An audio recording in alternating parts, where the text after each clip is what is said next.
एक लंबे समय पहले एक गांव में रत्नदीप और रानी नामक पति पत्नी रहते थे। रत्नदीप खुद के होटल में डोसा तैयार करके बेचता था। वो डोसा बनाता था और उसकी पत्नी सबको वो परोस के उनसे पैसे लेती थी। रत्नदीप सिर्फ स्वादिष्ट डोसा ही नहीं बनाता था, बल्कि उन्हें बहुत ही कम दाम पे बेचता था। इस कारण गांव के सारे लोग उसी के पास आके डोसा खरीद के खाते थे। वो एक अच्छा इंसान था और सबकी मदद करता था, लेकिन उसकी पत्नी लालची थी। उस गांव में उसके हाथ का अंडा डोसा बहुत प्रसिद्ध था, क्योंकि उसकी ही तरह और कोई अंडा डोसा नहीं बना पाता था। इतना ही नहीं, उस डोसा को कम दाम पे बेचने पर सभी वही आते थे। उसकी पत्नी को डोसा को कम दाम पे बेचना बिल्कुल अच्छा नहीं लगता था।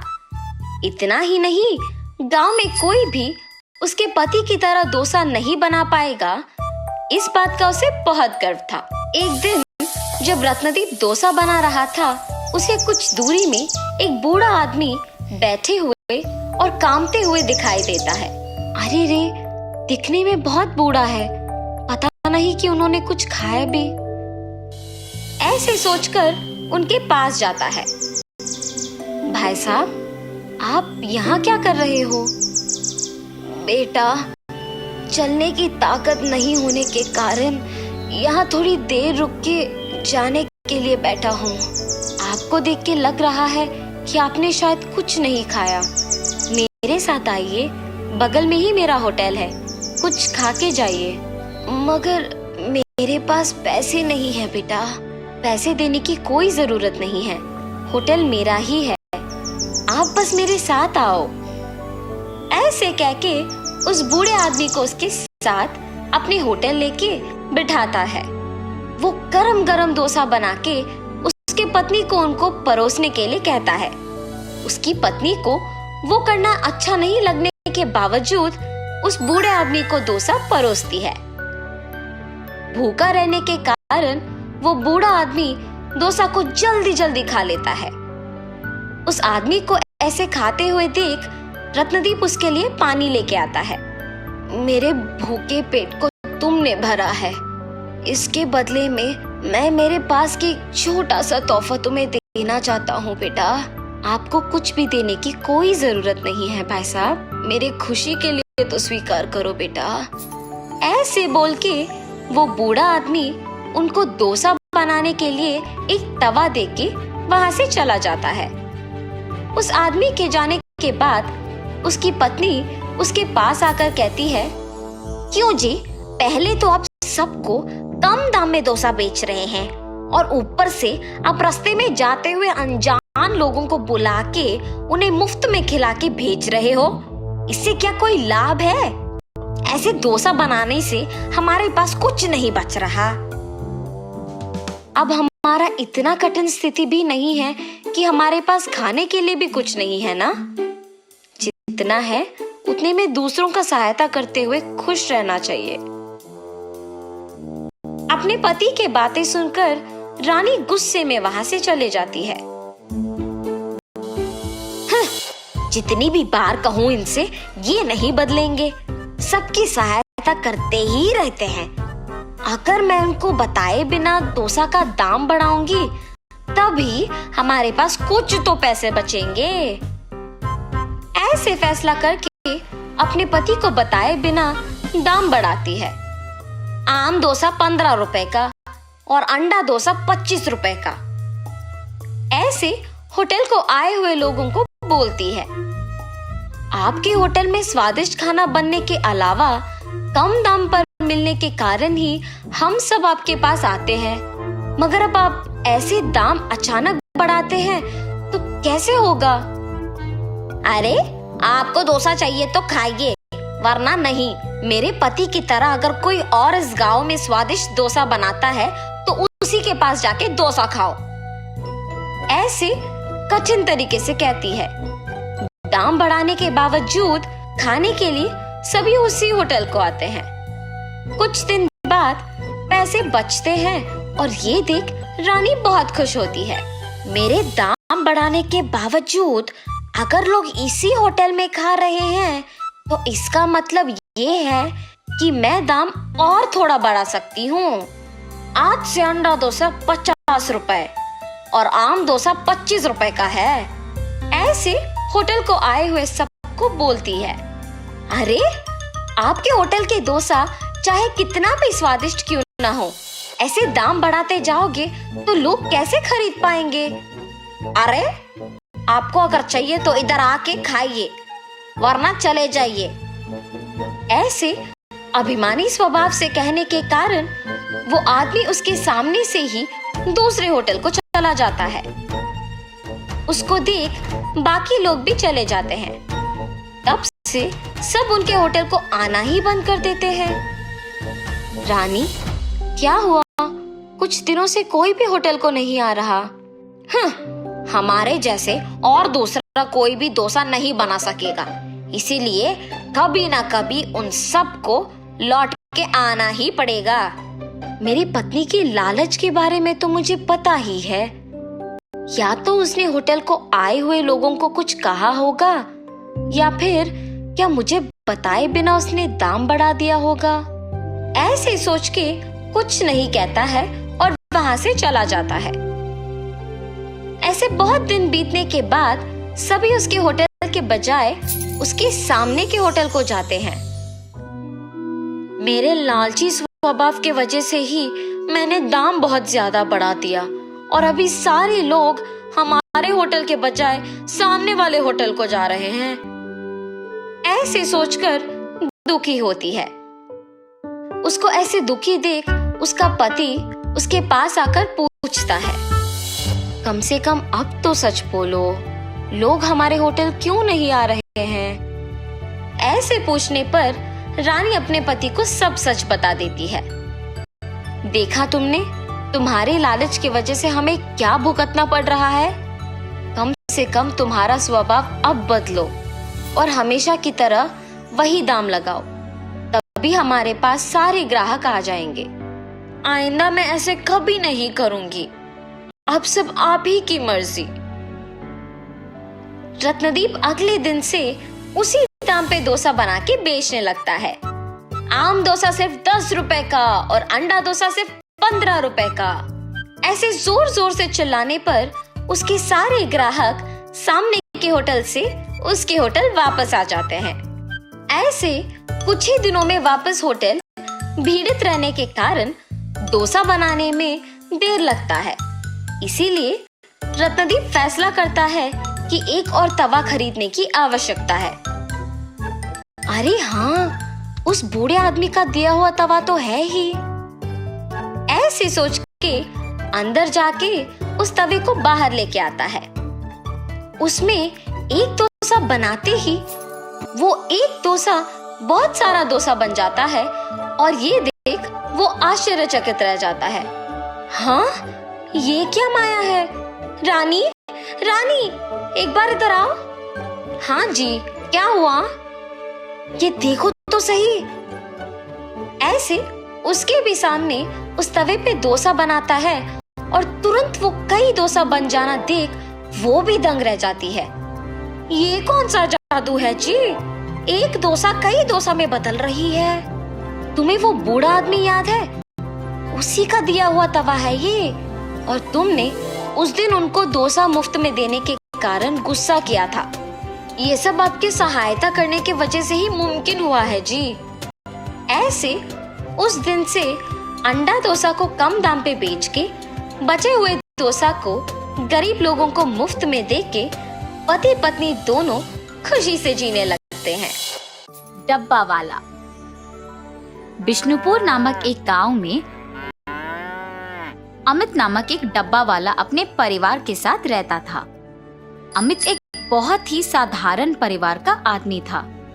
उसकी पत्नी हिमा सिलाई करके थोड़े बहुत पैसे जमा करती थी और उनके बेटा अमर पढ़ाई करता था।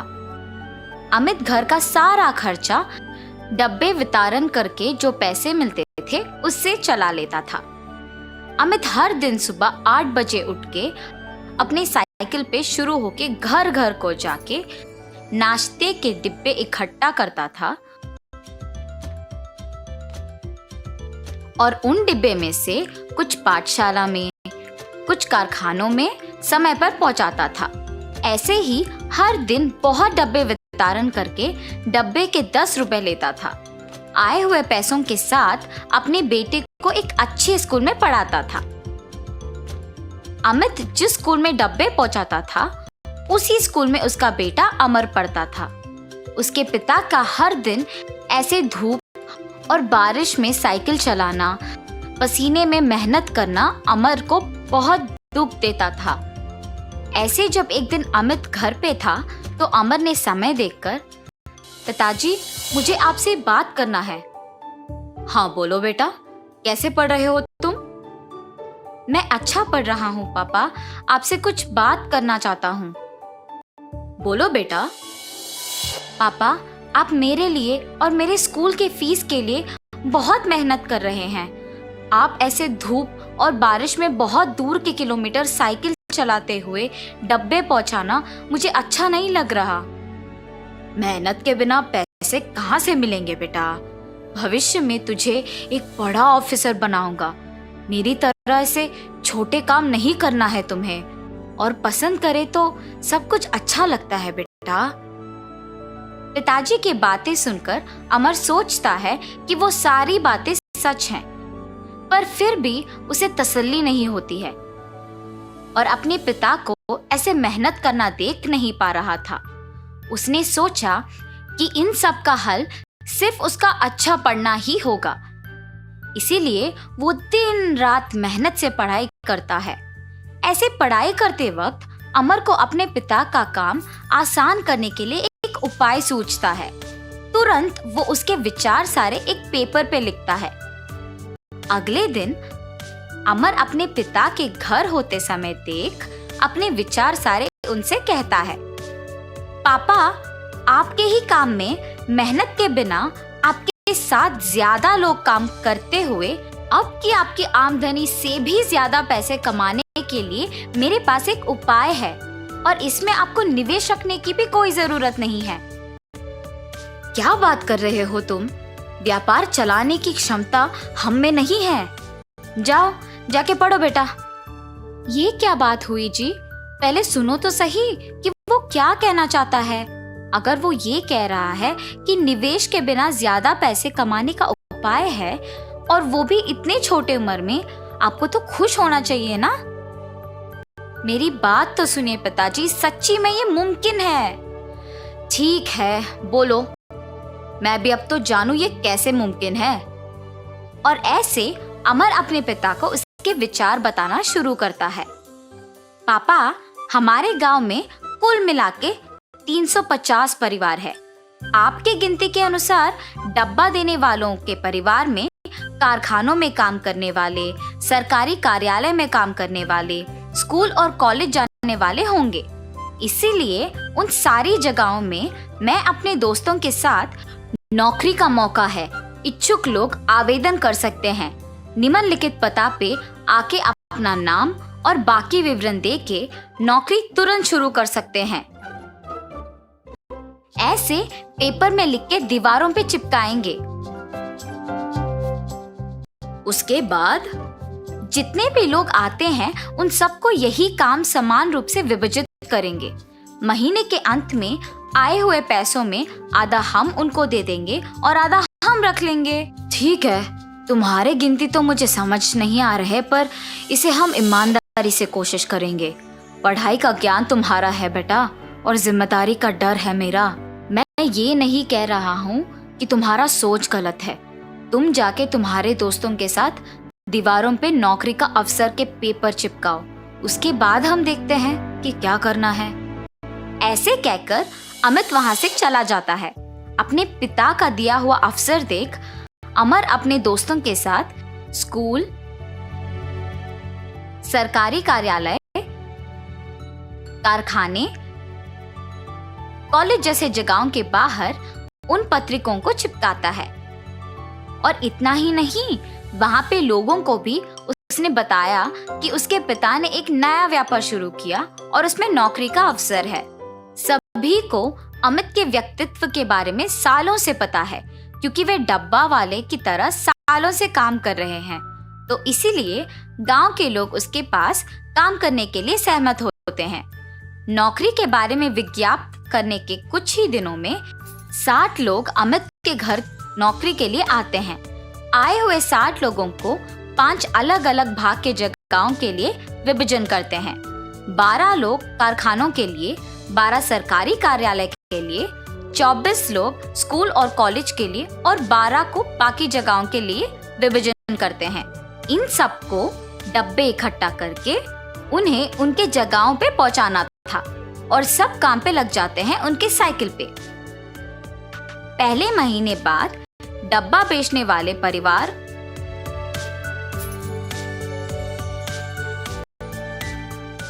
उनको उनके महीने का पैसा 600 दे देते हैं। ऐसे 175 परिवार 600 रुपए महीने को भरने के बाद अमर के पिता के पास 1,05,000 रुपए आते हैं। 1,05,000 रुपए? उसमें से आधा तो हमारे साथ काम के कर्मचारियों को देने में ही जाएगा। फिर भी 52,500 रुपए तो बच जाते हैं। मेरा बेटा तो हीरो है। अमित ऐसे बहुत ही कम समय में एक अमीर व्यापारी बन जाता है। अमित के जीत का गांव के सारे लोग अभिनंदन करके उसका सत्कार करते हैं। पर उस समय पर अमित कहता है कि सत्कार उसे नहीं बल्कि उसके बेटे का करना चाहिए। इस जीत के पीछे मैं नहीं बल्कि मेरा बेटा है। 16 साल के मेरे बेटे से मेरी मेहनत और पसीना देखा नहीं जा रहा था और उसने तब इस व्यापार के बारे में सोचा। मेरे पास आके उसने इस उपाय के बारे में कहा। पढ़ा लिखा ना होने के कारण मुझे तो ये सब समझ में नहीं आया, पर उसने हार नहीं मानी और मुझे इस व्यापार के बारे में सब कुछ समझाया, नौकरी के अवसर के बारे में सबको बताया और मुझे यहाँ तक ले आया। मेरा बेटा ही असली हीरो है। ऐसे कहकर अमर का सत्कार करता है अमित। तो इस कहानी का नैतिक अच्छे विचार सोचने के लिए उम्र की कोई जरूरत नहीं होती है। अगर अपने मन में कुछ ठान ले और कृषि करे तो सफलता जरूर मिलेगी। दूध वाला। बिकनूर नामक एक नगर में रहता था एक राजा चंद्रसेना। उसका मंत्री कबीर सिंह उसके दूध का कारोबार संभालता था। उन्होंने बहुत सारे स्वस्थ गायों को पाला जो अच्छा और गाढ़ा दूध देते थे। ये दूध सारे गांव में बेचा जाता था।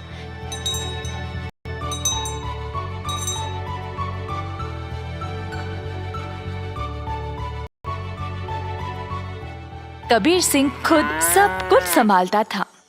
कबीर सिंह की पीढ़ी भी महाराजा के लिए काम करते आ रहे थे और इस वजह से चंद्रसेना उसका बहुत आदर करते थे। कबीर सिंह ने भी राजा को कभी भी निराश नहीं किया। सारे गांव में उसका अच्छा नाम था। हर रोज कबीर सिंह खेत पर जाता था। उसने बहुत लोगों को काम पे रखा गायों की देखभाल के लिए, ताकि वे अच्छे से खाए और सेहतमंद रहे। गायों को घास चराने के लिए वह दिन में कम से कम 2 बार भेजता था।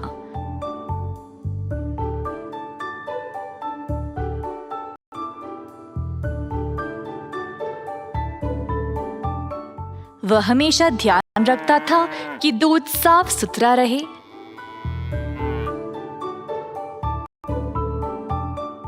दूध निकालने के बाद वह 10 दूध वालों को देता था ताकि वह गांव में जाकर बेच दे।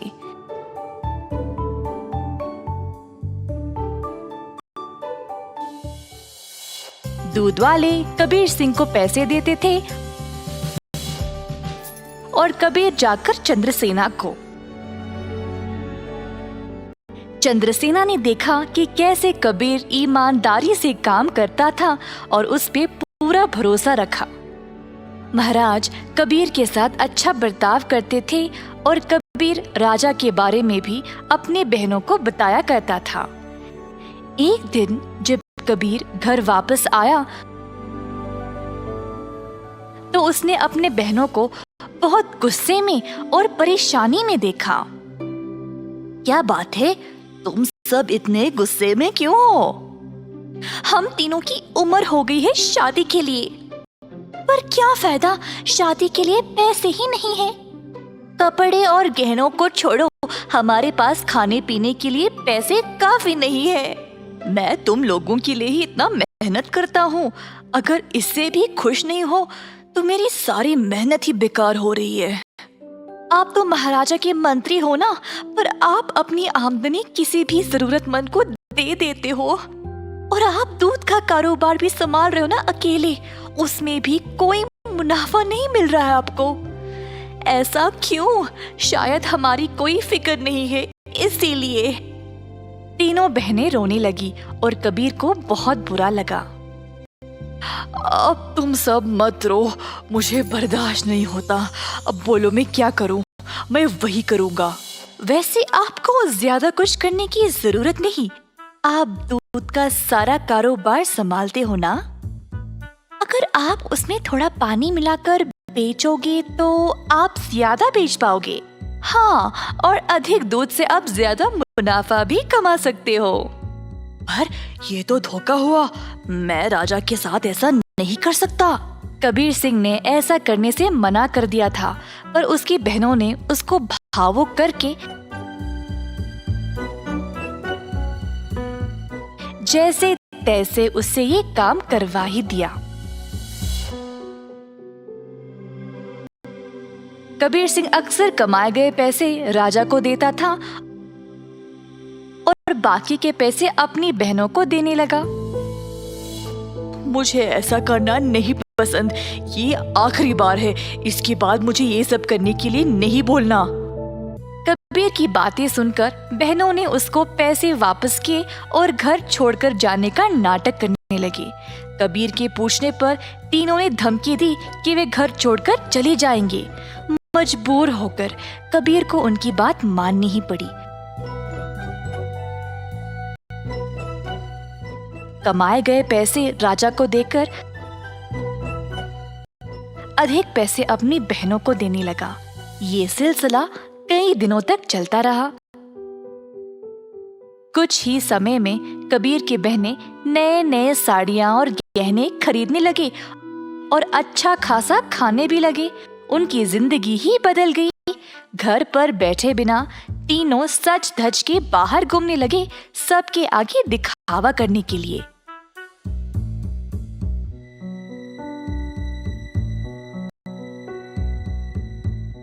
गांव के सारे लोग हैरान रह गए और आपस में बातें करने लगे। ये तीन बहनें कबीर की कमाई को ऐसे इस्तेमाल कर रहे हैं, मैंने कभी नहीं देखा किसी को ऐसा करते हुए। पर कबीर सिंह के पास इतने पैसे आए कहाँ से? सब लोग कबीर के बारे में बातें करने लगे और बाकी के मंत्री कबीर की कमाई पर ईर्ष्या करने लगे, तो इस बात पर जांच करना शुरू कर दिए। जल्द उनको सच पता चल गया कि वह दूध में पानी मिलाकर बेच रहा था। 70% राजा को देकर बाकी के 30% अपनी जेब में डाल रहा था। खेत के कारीगरों से मंत्रियों ने ये बात का पता लगाया। सारे मंत्री गए राजा के पास और उनको पूरा सच बता दिया। अब क्योंकि राजा को कबीर से बहुत लगाव था, उनको इस बात पर यकीन ही नहीं हुआ, पर उनके पास और कोई रास्ता नहीं था सिवाय कबीर को दंड देने का। तीनों बहनें आए कैद खाने अपने भाई को देखने के लिए और उनको बहुत बुरा लगा कि उनकी ही वजह से उनका भाई आज जेल में बंद पड़ा है। बहनों को अपनी गलती का एहसास हुआ और तीनों गए महाराजा के पास और उनको सब सच बताया कि असल में ये सब उन तीनों की ही गलती है और कबीर दोषी नहीं है। उन्होंने राजा से भीख मांगी कबीर को छोड़ने के लिए। जब राजा ने ये सब सुना तो उन्होंने तीनों बहनों को भी कबीर के साथ कैद खाने में ही डाल दिया और कहा, दंड केवल गलत करने वाले को ही नहीं, गलत सोचने वाले को और गलती में हिस्सा लेने वाले को भी मिलनी चाहिए।